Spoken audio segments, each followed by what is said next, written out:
வினையின் விளைவு பிற்பகலில் வரும், ஆனா வராது. அவ்வளவுதான். வரும் வரும் தான் சொல்லி கொடுத்துருக்குறாங்க, வரும் வரும் தான் படிச்சிருக்கிறோம். ஆனா வருமானு கேட்டா வராது.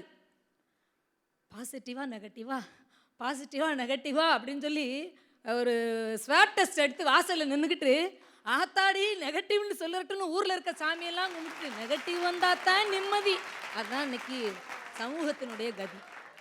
நெகட்டிவ்னு வரணும், பாசிட்டிவ் தாட்ஸ் எல்லாம் போய் நெகட்டிவ் தாட்ஸ் தான். யாராவது ஒருத்தனையாவது கெடுத்து விடலைன்னா பாதி பேருக்கு உறக்க வர மாட்டேங்குது. இன்னைக்கு தூக்கம் வரல, என்ன தூக்கம் வரல, ஒன்றுமே செய்யலையாப்பா இன்னைக்கு, எவன் கூடயும் கெடுக்கலையான்னு சொல்கிற அளவுக்கு தப்பு இல்லாமல் செய்கிறது தான் இன்னைக்கு ட்ரெண்ட். நடுவர்களே, வேதநாயகி பார்க்கும்போது எனக்கு கொஞ்சம் பரிதாபமாக இருக்கிறது, வருத்தமான எனக்கு ஒரு பதிவு. காதல் செய்தால் அழகு வரும், சண்டை வரும், பிரச்சனை வரும், கடைசியில் ஆணவ கொலை கூட வரும். காதல் செய்தால் அழகு வரலாம், அது அவங்க ரெண்டுக்கும் தெரியும். இப்பெல்லாம் வேற ட்ரெண்ட் மாறி போயிடுச்சு. வாஸ்தவம் தாமா. காதல் செஞ்சா காதலனுக்கு காதலி அழகா தெரியவா, காதலிக்கு காதலன் அழகா தெரியும். ஆனா அவங்க ரெண்டு பேரையும் மற்றவங்க எல்லாத்துக்கும் அசிங்கமா தான் தெரியும். ஒரு குறள் தலைப்பு தான் இன்னைக்கு எடுத்துட்டு நம்ம விவாதிக்கிறோம். அதை கூட எதிர்த்து பேசுறதுக்காக, அதை மறுக்கிறதுக்காக நீங்க 3 பேர் வந்திருக்கீங்களேன்னு அன்னைக்கு கூட சொன்னீங்க. இன்னொரு திருக்குறள், நிறைய திருக்குறள் இருக்கு. உழுதுண்டு வாழ்வாரே வாழ்வார், மற்றையரெல்லாம் தொழுதுண்டு பின் செல்வார்னு இருக்குல்ல. அது அப்படியே நடந்துகிட்டு இருக்கு. இது வள்ளுவோம், நாங்க சாதாரணமா அதை தள்ளுவோம். ஆமா, தொழுதுண்டு யார் வாழுகிறார்களோ அவர்கள் தான் நிம்மதியாக உண்டு உறங்கி கொண்டிருக்கிறார்கள். உழுதவன் எல்லாம் அவன் முன்னாடி கையை கட்டிக்கிட்டு தான் நிக்க வச்சிருக்கீங்க. போட்டு சூட்டு போட்டுக்கிட்டு கார் செய்ய வந்தவனுக்கு தானே இங்கே கார்காலமாக இருக்கிறது.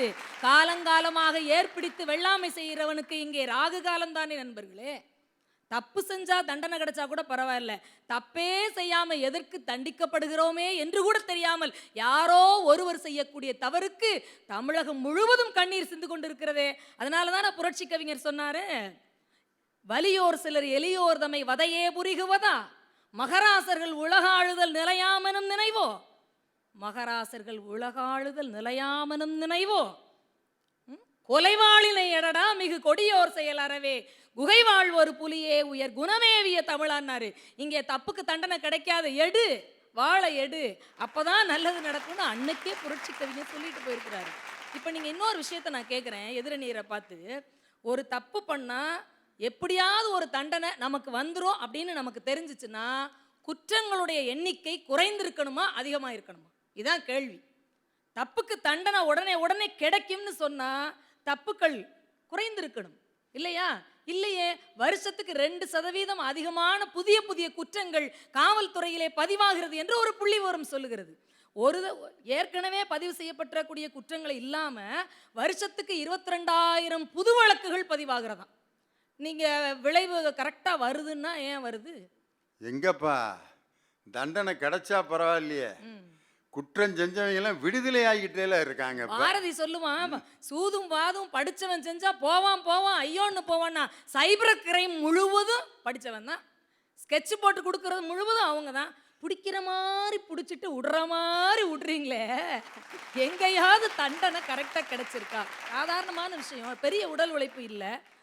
யார்கிட்டனாலும் கூழ கும்பிடு போட்டு வாங்க முதலாளின்னு சொல்லி நல்ல ஒருத்தர் வாழ்கிறாரு, சுகமாக இருக்கிறாரு, அதுக்கு ஒரு பிரச்சனையும் இல்லை, அவருக்கு கொரோனாவும் வரல, கந்து வெட்டிக்கும் மீட்டர் வெட்டிக்கும் விட்டுறாரு.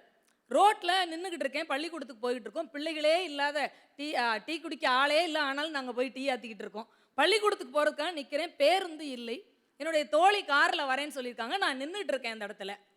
அப்போ அங்கனக்குள்ளே ஒரு சாலை ஓரத்தில் ஒரு தள்ளு வண்டி கடைக்காரர் சின்ன லெமன் ஜூஸு கூழு அதெல்லாம் போட்டு விற்றுட்ருக்காரு. நான் அப்போ தான் சாப்பிட்டுட்டு வந்தேன்னா, செமிக்கட்டுமே அப்படி சொல்லிட்டு, அண்ணா ஒரு அரை எலுமிச்சம்பழத்தை பிழிஞ்சு வேறு ஒன்றும் போட வேண்டாண்ணா, கொஞ்சோண்டு உப்பு மட்டும் போட்டு கொடுங்கண்ணா அப்படின்னு சொல்லிட்டு கேட்குறேன். கொடுத்தாரு, குடிச்சிட்டேன். குடித்த உடனே நான் ஒரு 10 ரூபா கொடுக்குறேன், அவர் வேணான்ட்டாரு. நான் சொன்னேன், ஐயோ இல்லைண்ணா இருக்கட்டும் தாங்கண்ணே. அதுக்கு அவர் சொன்ன பதில் என்ன தெரியுமா நடுவர்களே?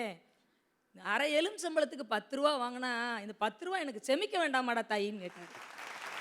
நான் லெமன் ஜூஸ் குடித்தது மத்தியானம் சாப்பிட்ட பிரியாணி செமிக்கணுன்றதுக்காக குடித்தேன். இப்படிப்பட்ட நல்லவர்களை எல்லாம் நீங்கள் சாலை ஓரத்திலே தானே ஒதுக்கி வச்சுக்கிட்டு இருக்கீங்க. ஒரே ஒரு செய்தி, உப்பு தின்னா தண்ணி குடிக்கணும்னு சொல்லுவாங்க இல்லையா? உப்பு தின்னா ஆனால் தப்பு செஞ்சால் தண்டனை நினைக்கணும் தான் அதுக்கு அர்த்தம். உப்பு திங்க போகிறவன், அதாவது தப்பு பண்ண போகிறவன் முதலே உப்பையும் தண்ணியும் கரைச்சு குடிச்சிடுறேன், டேஸ்ட் நல்லா இருக்கணும்னு கொஞ்சம் சீனியும் சேர்த்து கலக்கிறேன், அது சலைன் வாட்டர் மாதிரி அவனுக்கு தெம்பா இருக்கு.